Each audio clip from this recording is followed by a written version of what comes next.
पदार्थ को हम लोग दो भागों में बांटेंगे, एक शुद्ध पदार्थ और एक अशुद्ध पदार्थ। जैसे जल एक यौगिक है, जल क्या है? यौगिक। लेकिन जल में अगर चीनी मिला देंगे, है ना, तो वो अब यौगिक नहीं रहा, वो मिश्रण हो गया। क्योंकि अगर जल होता तो उसमें केवल H2O ही होता। क्या होता? H2O। जैसे ये ऑक्सीजन है, ये हाइड्रोजन है, और फिर यहाँ भी ये क्या है? हाइड्रोजन है, तो ये जल है। इस तरह का ही केवल रहता तो उसको कहते थे। जैसे मान लीजिए इस तरह छोटा छोटा बहुत सारा, ये सब किसका अणु है? जल का अणु है। किसका अणु है? किसका अणु है ये? इस तरह से अगर कोई आदमी एक गिलास पानी लेता है ना, गिलासे बना देते हैं, इसमें पानी लोग रख दिया। अगर ये पानी, इस पानी में देखिए, इसमें केवल H2O है, तो ये यौगिक है। अगर इसमें चीनी कोई मिला दिया, एक चम्मच चीनी, एक चम्मच चीनी कोई मिला दिया, तो ये क्या हो जाएगा? मिला दिया तो मिश्रण हो जाएगा। समझ गए ना? तो ऐसे भी जो हम लोग पानी पीते हैं चापाकल से चाहे नल से, बिना उसको प्यूरिफाई किए हुए, तो वो भी मिश्रण ही है, क्योंकि उसमें मिक्स रहता है दूसरे तत्व का साल्ट वगैरह, है ना? जल में तो आयरन, हाँ, सभी होता है, तो हाँ, H2O ही तो कहा जाता है। जल H2O ही है, वो मिश्रण हो गया। नहीं समझे बात वही तो हम समझा रहे हैं कि वो अशुद्ध है, लेकिन उसको जल थोड़े का, तो जल में अशुद्धि आ गई, मतलब नहीं समझे? रहता नहीं है, लेकिन आ जाता है, वो मिक्स हो गया। कहाँ से आता है? आयरन। जैसे पानी जो आता है, क्या होता है? नीचे धरती से आता है ना, सब मिला हुआ रहता है। पोखर में इससे ही पानी मुँह लाने के लिए, और उससे पैर डालोगे तो क्या होगा? जो कीचड़ वगैरह होगा घुल जाता है ना, तो पानी गंदा नहीं हो जाता। तो धरती के नीचे से भी जो पानी आता है, तो वो भी ना सब कुछ मिला रहता है। आयरन, सब कुछ है धरती के नीचे, बहुत मात्रा में है ना? धरती के नीचे बहुत सारी चीजें है ना। आपको एक दिन बताएंगे, धरती पृथ्वी की संरचना बताएंगे, पृथ्वी किस चीज से मिलकर बनी हुई है। यहाँ तक कि पृथ्वी के अंदर गहराई में जाइएगा तो लोहा वगैरह धूली, ये लिक्विड अवस्था में है ना। लोहा जो है ना, वहाँ पिघली हुई अवस्था में है, इतनी गर्मी है धरती के नीचे। तो हम एक दिन पढ़ाएंगे, स्पेशली धरती के बारे में पूरा बता देंगे, धरती के नीचे कितना क्या क्या है ना, किस अवस्था में कौन कौन सी चीज पाई जाती है ना। अब समझे? सब मिक्स है ना। अब हम लोग जैसे अब पानी लेके गिलास तुम हमको पिलाने जा रहे हो, शुद्ध पानी है, और धूल उसे उड़ के पड़ गया, अशुद्ध हो गया कि नहीं हो गया? वो भी मिश्रण हो गया। लेकिन जब पानी की बात करेंगे तो पानी का मतलब H2O। हाँ बोलो। अगर पानी में सिर्फ H2O रहेगा तो ज्यादा फायदा करेगा कि आयरन? नहीं, हम लोग का जो शरीर है केवल H2O ही नहीं ग्रहण करना चाहता है, उसके साथ उसको मिनरल्स चाहिए स्मॉल क्वांटिटीज में, है ना। पानी को पानी क्यों कहा जाता है? नहीं, देखिए एक लिमिट होता है कि कितना लिमिट होना चाहिए अशुद्धि का, उतना चलेगा और उतना जरूरी है ना। जैसे हम लोग चीनी खाते हैं ना, एक चम्मच चीनी खाएंगे तो चलिए ठीक है, कोई बात नहीं है, जरूरी है उतना। अगर हम 1 किलो चीनी डेली खाएं तो क्या होगा? तेल 2 चम्मच हमको तेल सब्जी में डालना है, 1 लीटर तेल डाल करके जो तेले पिएंगे तो क्या होगा? समझ रहे हैं ना। अगला दिन फिर कहने की जरूरत नहीं पड़ेगी, 1 लीटर तेल तुम पी के देख लो। बात समझ रहे हैं मेरी बात कि लिमिट है, और वो कम मात्रा में आपको चाहिए। कुछ ऐसे माने धरती में कुछ ऐसी चीजें हैं जो आपको कुछ मात्रा में मिनरल्स की जरूरत है शरीर को, इसलिए वो चाहिए। लेकिन कोई ऐसी चीज है जो हानिकारक है। कुछ ऐसा भी एक केमिकल जो हानिकारक है, जो पानी में मिल गया है और वो शरीर के लिए अच्छा नहीं है, तो इसलिए वाटर प्यूरिफाई लोग करके पीते हैं। आयरन भी है, कुछ मात्रा तो चलेगा, ज्यादा होगा तो नुकसान करेगा। कोई भी चीज, अच्छी चीज भी है तो ज्यादा मात्रा में नुकसान नहीं करती है। आपको हम 1 घंटा पढ़ा देते हैं, आधा घंटा पढ़ा देते हैं, आगे के नहीं बउआ हम तुमको 8 घंटा पढ़ाएंगे लगातार, तो आप पढ़िएगा? नहीं पढ़िएगा। तो हर चीज का एक लिमिट है ना, ये बात है। तो पदार्थ को हम 2 भागों में बांटेंगे, शुद्ध पदार्थ और अशुद्ध पदार्थ। शुद्ध और अशुद्ध। शुद्ध जो होते हैं वे भी 2 प्रकार के होंगे, एक होगा तत्व और दूसरा होगा यौगिक। तो पदार्थ का हम लोग वर्गीकरण देख रहे हैं।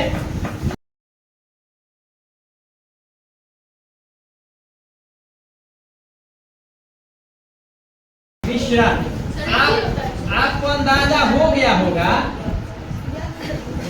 कि ज्यादातर चीजें जो हम लोग देखते हैं सब मिश्रण है। पानी भी जो पीते हैं चापाकल वाला, वो भी मिश्रण है, वो भी शुद्ध पानी नहीं है। शुद्ध पानी हासिल करने के लिए क्या करते हैं, उसको उबालते हैं। उबाल करके जो भाप तैयार होता है ऊपर उसको ठंडा करते हैं। डिस्टिल वाटर नहीं होता है, डिस्टिल वाटर लगभग समझो कि वो शुद्ध है। बहुत कम मात्रा में कोई अशुद्धि उसमें मिली हुई हो सकती है, लेकिन लगभग क्या है, वो शुद्ध है। तो हम लोग देखते हैं ज्यादातर चीजें हमारे आसपास वो क्या है, मिश्रण है। तो मिश्रण भी 2 प्रकार का, एक होगा समांगी और एक होगा विषमांगी। एक होता है समांगी मिश्रण, क्या होता है, समांगी मिश्रण, इसको हम समझते हैं अभी। और दूसरा क्या होगा, विषमांगी। विषमांगी मिश्रण। आप लोगों ने शरबत पिया होगा? नहीं, शरबत जो है उसमें पानी में चीनी मिला देते हैं। आप पूरा अच्छी तरह मिलने के बाद अगर 1 चम्मच शरबत पिएंगे, अगर चाहे 1 गिलास पूरा पिएंगे, सब में मिठास सेम रहता है। चीनी का लगता है ना, पूरे एक तरह का मिठास रहता है।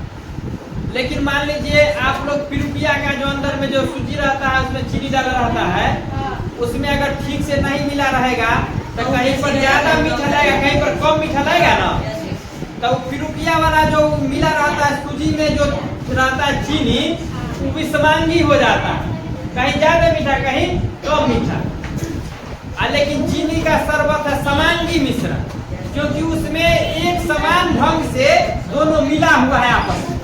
तो एक समान ढंग से मिला रहेगा उसको समांगी कहेंगे, एक समान ढंग से नहीं मिला रहेगा उसको विषमांगी कहेंगे। जैसे नमक आप बालू मिला दीजिए तो उसमें होगा कि किसी एरिया में नमक ज्यादा होगा, बालू कम होगा ना, कहीं उसका उल्टा होगा, तो वो समांगी नहीं होगा।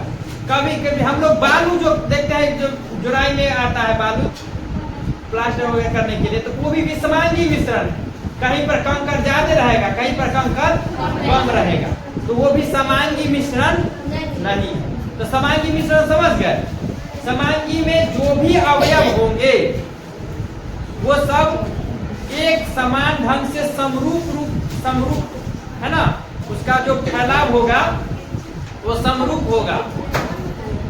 विषमांगी समझ गए, समांगी समझ गए। तो ये 2 तरह के मिश्रण होते हैं। तो उदाहरण के तौर पे समांगी में क्या कहेंगे, चीनी और पानी का घोल, है ना, ये हो गया। देखिए यौगिक के बारे में बात थोड़ा सा समझिए। यौगिक का निर्माण किससे होता है? यौगिक का निर्माण किससे होगा? तत्वों से। बोलते क्यों नहीं आप लोग? आराम से धीरे धीरे बोलते हैं। जब आंसर पता हो तो इशारों में मत बात कीजिए, जब मैं पूछ रहा हूं तो जवाब दीजिए। यौगिक का निर्माण किससे होता है? तत्व। यही बात तो बोली कि आप लोग बोलने में डर जाते हैं। तत्वों से होता है ना, तो तत्वों से होता है, लेकिन तत्वों का एक खास अनुपात होता है। मैंने बताया था कल भी, जल था, H2O जल था और हाइड्रोजन परऑक्साइड भी था। तो जल का H2O और हाइड्रोजन पेरोक्साइड का H2O2 था, है ना? अनुपात अलग था, गुण भी अलग होता है। और देखिए, एक नया पदार्थ बनना चाहिए, जैसे हवा में हाइड्रोजन गैस भी है और ऑक्सीजन गैस भी। हवा में क्या है? हाइड्रोजन और ऑक्सीजन दोनों गैस है हवा में मौजूद, लेकिन दोनों मिल करके पानी नहीं बना रहे हैं। तो कोई भी रिएक्शन होने के लिए एक कंडीशन चाहिए, किसी तापमान पर, किसी दाब पर। तापमान और दाब महत्वपूर्ण होता है, तब जाकर के यौगिक का निर्माण होगा। क्या समझे? जैसे दो आदमी के बीच दोस्ती कब होगी? दोनों आदमी मिलेगा तब ना। अब मान लो कि एक शीशा का बीच में पार्टीशन लगा दे और दो आदमी को आपस में मिलने नहीं देना, देखने दे, उसमें पर्दा लगा दे। अब है एक तरफ शीशा की, एक तरफ इधर, एक आदमी शीशा के दूसरे तरफ है, कोई मुलाकात नहीं, तो है तो करीब, लेकिन कोई ना बात हुई ना देखा, तो दोस्ती होगी? तो रिएक्शन होने के लिए खास टेम्परेचर चाहिए, खास प्रेशर चाहिए। इस दबाव पर रिएक्शन होगा, इस टेम्परेचर पर रिएक्शन होगा, है ना? तो ये जरूरी होता है। फिर देखिए, कभी हाइड्रोजन ऑक्सीजन से जल भी बना, अब हाइड्रोजन पेरोक्साइड भी बना, लेकिन उसके अनुपात में अंतर है। हाइड्रोजन ऑक्सीजन के अनुपात में अंतर है, इसलिए गुण में भी क्या था? अंतर था। तो एक नया पदार्थ बनना चाहिए, दो तत्वों के मिलने से एक नया पदार्थ बनना चाहिए। दो तत्वों के मिलने से एक नया पदार्थ बनना चाहिए, वही नया पदार्थ यौगिक कहलाता है। और दोनों का गुण अलग हो गया। जैसे एक मिनट इसको कंप्लीट कर देते हैं। हाइड्रोजन जलता है, ऑक्सीजन जलाता है, और दोनों के मिलने से पानी बन जाता है जो बुझाता है। जलने वाला प्लस जलाने वाला बराबर बुझाने वाला, नहीं हो गया? समझ रहे ना? अब प्रश्न कीजिए क्या कर?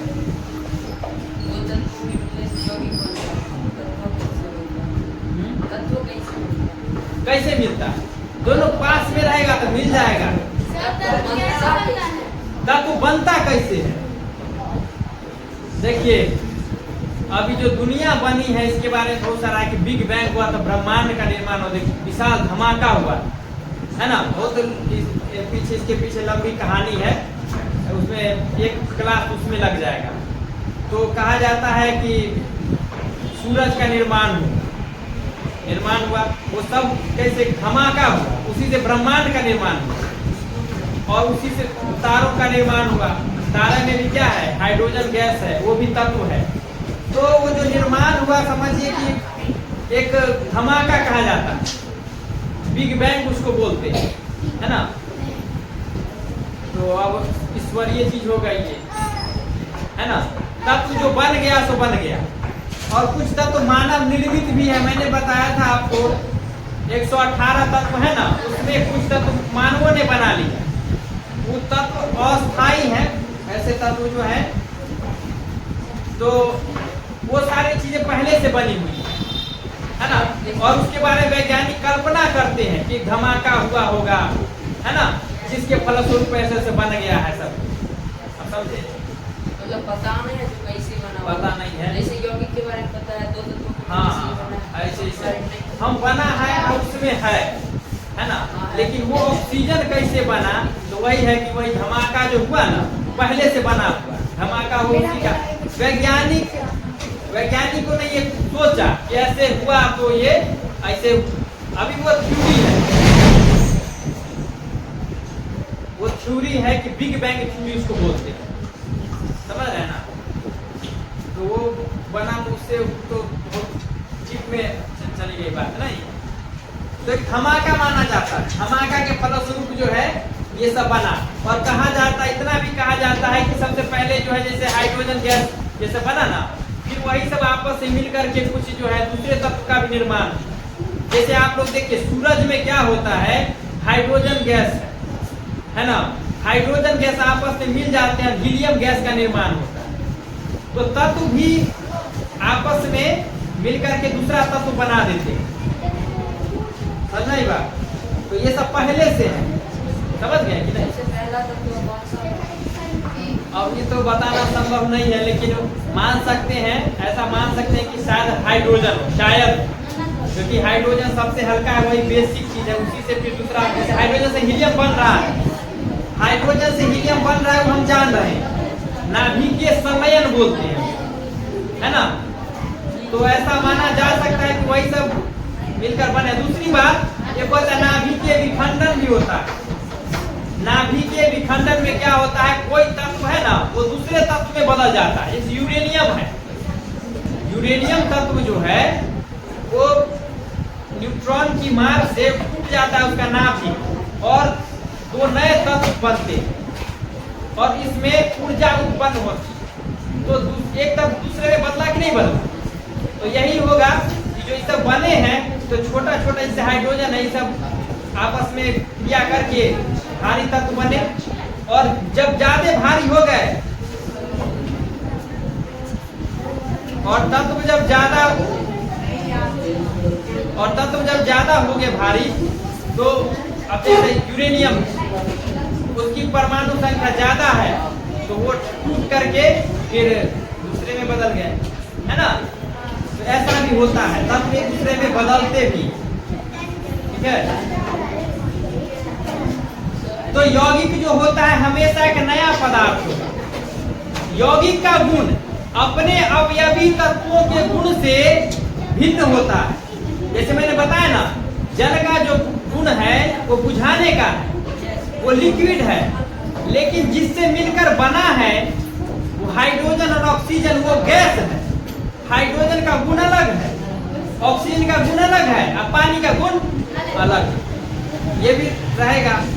यौगिक हमेशा एक नया पदार्थ होता है, और आसानी से हम उसके अवयवी तत्वों में बदल नहीं सकते। सरल भौतिक क्रियाओं से उसको, जल को तुरंत गैस में थोड़े बदल देंगे, आसानी से नहीं होगा। चलिए बोलिए, कुछ पूछना चाह रहे हैं? हाँ, यौगिक तो असंख्य बहुत सारे यौगिक हैं, और यौगिक के बारे में बताना बहुत मुश्किल है। और सबसे ज्यादा जो यौगिक हैं, हम ये बता सकते हैं कि सबसे ज्यादा यौगिक किसके हैं, समझ रहे ना? कार्बन बहुत सारे यौगिक बनाता है, उसके बाद बाकी सबके यौगिक है, इसलिए उसका एग्जैक्ट नंबर बताना संभव नहीं है, लाखों है। यौगिक जो है दो तत्वों के मिलने से बनता है, तो कार्बन जो यौगिक बनाता है किसी दूसरे तत्व के साथ मिलकर बनाता है। हाँ, कार्बन यौगिक बनाता है ना, कार्बन दूसरे तत्वों के साथ मिलकर यौगिक बनाता है, और कार्बन में बहुत सारे गुण है। कार्बन का चैप्टर पढ़ेंगे तो उसमें चर्चा करेंगे। आपस में भी वो जुड़ के श्रृंखला बना लेता है, वो बंद श्रृंखला भी बना लेता है, खुली श्रृंखला भी बना लेता है। जैसे देखिए, अब आपने पूछ दिया, ये क्लास 10 में है, इसे पढ़ना, तो इसको देख लेते हैं। जैसे देखिए, कार्बन इस तरह से, एक बार इसको मीथेन बोलते हैं। क्या बोलते हैं? मीथेन बोलते हैं। कार्बन इस तरह से भी ये बना सकता है, खुली श्रृंखला होती है। और सब में एक यहाँ हाइड्रोजन लगा देंगे अगर, अब ये लंबी से लंबी श्रृंखला बन सकती है, ऐसा नहीं कितना ही पे खत्म हो गई। उसके बाद कार्बन बंद श्रृंखला भी बना सकता है। खड़े हो जाओ, खड़े रहो। कार्बन जो है बंद श्रृंखला ही बना सकता है, देख रहे हैं ना? ये सब में यहाँ पे हाइड्रोजन लगा देंगे, तो हम देखते क्या है कि कार्बन ये लंबा से लंबा चेन बना लेगा, और ये खुला भी बनाएगा, बंद भी बनाएगा, और ये जो है बहुत सारे दूसरे एलिमेंट से रिएक्शन करके कंपाउंड बना सकता है।